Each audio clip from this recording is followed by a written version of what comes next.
তামিম দারি রাদিয়াল্লাহু আনহু বলছেন তার খবর হচ্ছে বালতির মতো। কিসের মতো? বালতির মতো। কখনো তিনি বিজয় লাভ করছেন, কখনো আবার মুশরিকরা বিজয় লাভ করছে।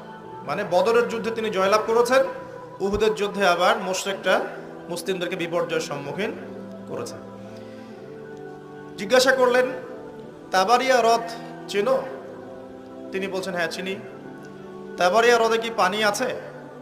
তামিম দারি রাদিয়াল্লাহু আনহু বলছেন হ্যাঁ পানি আছে। এই ব্যক্তি তখন বলছে অতি শীঘ্রই সেখানে কোনো পানি থাকবে না। আবার প্রশ্ন করছেন বাইসানের খেজুর গাছের নাম শুনেছ? তামিম দারি বলছেন শুনেছে। সেখানে কি খেজুর আছে?